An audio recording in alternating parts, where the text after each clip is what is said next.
sudah jelas bahwa butuhnya untuk operasi secepatnya. Pengobatannya dulu. Karena ini speak up dari mereka ya, yang dikeluhkan BPJS katanya prosesnya terlalu lama, katanya seperti itu. Lah mindset aku sebagai orang sehat. Itu haknya di Agus atau di Novi? Ya, coba ya. Secara hukum saya coba. Secara hukum, uang untuk orang yang cacat, buta, Agus. Ya. Yang masuk rekening bukan Agus, yang jualan Ya, Agus nggak pernah minta lah ya. nggak pernah minta, masuk ke rekening Agus. Terus kenapa? Kan dia sakit, butuh pertolongan cepat dong. Aku tergerak hatinya untuk gimana nih caranya kita cari uang untuk bantu Mas Agus operasi. Kan dia ngomongnya BPJS lama, ya berarti di pikiranku ya papaku operasi pribadi cepat gitu ya, kenapa enggak? Bukan aku menjelekkan BPJS, tidak. Ini kan speak up dari orang yang memakai BPJS seperti itu. Nah, ya saya mikirnya gimana caranya saya bisa operasi Mas Agus secara cepat. Dan ingat ya, waktu pertama saya nggak langsung dibilang diagnosa itu nggak bisa Terus kenapa dia mau tahu segalanya? Nah, diberitahu, ditakut-takutin. Ya orang udah takut, dibalikin uangnya. Sekarang mau ngapain? Agus ya bukan yang nggak mudah sakit hati, nggak perlu lagi ngomong, harusnya tahu diri. Tinggal uangnya kasih aja Agus, selesai. Supaya Agus malu takut, dibuatlah petisi supaya uangnya dikembalikan. Bagaimana?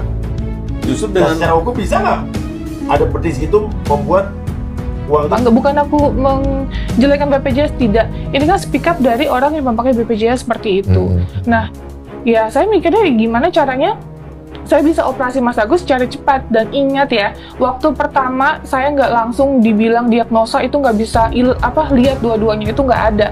Kalian boleh cek video saya part pertama, kedua, itu tuh waktu dia menjelaskan, yang kanan apa kiri saya lupa ya, nggak hafal.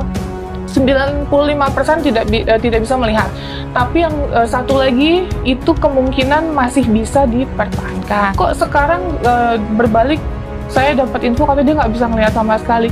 Kalau emang dari awal dia ngomong kayak gitu, ngapain saya bilang itu untuk berobat gitu loh poinnya. Makanya kan saya di sini jadi orang yang merasa kalau dibilang tersudut, ya saya juga tersudut. Kok bilang dari awal untuk operasi mata, terus sekarang bilangnya yang berbeda. hati, nggak perlu lagi ngomong, harusnya tahu diri. Tinggal uangnya kasih aja Agus, selesai. Supaya Agus malu takut, dibuatlah petisi supaya uangnya dikembalikan. Bagaimana? Justru dengan secara hukum bisa nggak ada petisi itu membuat uang itu harus dikembalikan? Ya, secara hukum menurut saya, ya, petisi silahkan aja. Iya. Kan karena petisi juga belum tentu orang yang karena opini, karena dibuat Agus membagi-bagi warisannya, marah orang sama dia. Saya juga kalau tahu gitu saya marah sama dia, tapi saya buktikan, saya transfer uang ke rekening Agus.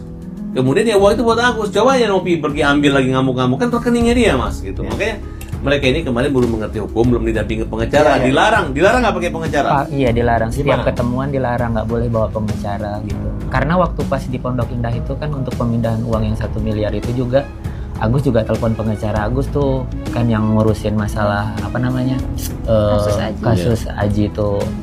Terus dia bilang, secara unsur pidananya maka Agus berpotensi dipidana. Ada lihat satu pengacara senior gitu ya, berbicara di televisi yang mengatakan bahwa seolah-olah itu secara moral memang ya, tapi secara hukum tidak berdampak. Justru gue ingin sampaikan, silakan dibuka ruang debat. Karena apa? Menurut gue si pengacara tersebut telah keliru besar, begitu ya. Kenapa gue katakan keliru? Karena secara moral dan secara hukum dua-duanya dapat berpotensi dipersalahkan, gitu. Dan kalau bicara hukum, gue ingin sampaikan bahwa Agus itu berpotensi dilaporkan oleh para penyumbang. Kita bisa melihat bahwa ada pasal 372 KUH pidana, begitu, di mana ini terkait dengan penggelapan, gitu.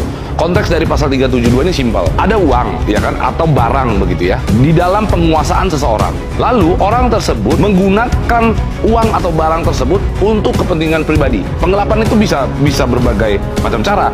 Bisa disimpan untuk kepentingan pribadi atau dimiliki secara pribadi, dialihfungsikan. Jadi Misalnya, uang tersebut misalnya gue titip ke si A gitu ya. Ini uang katakan 1 juta, tolong dong belikan saya handphone misalnya. Ternyata uang tersebut tidak dibelikan handphone. Uang tersebut justru membeli barang-barang keperluan dari orang tersebut begitu ya. Si A tersebut dia belikan misalnya baju atau sepatu. Nah, maka itu masuk di dalam unsur 372 KUH pidana begitu. Nah, hal ini kan juga sama seperti apa yang dilakukan oleh Agus begitu. Ketika ada uang yang masuk ke dalam rekening pribadi istri daripada Agus, yang mana uang tersebut diharapkan atau diinginkan oleh masyarakat untuk uang tersebut dipergunakan sebagai pengobatan mata daripada Agus. Akan tetapi ternyata uang tersebut tidak dipergunakan untuk itu. Uang tersebut justru dipakai untuk kepentingan pribadi. Maka saya sebut bahwa Agus berpotensi dipidana dengan pasal 372 KUH pidana, yaitu tentang penggelapan. Bahkan di sana juga berpotensi kena pasal 378 KUH pidana, yaitu tentang penipuan.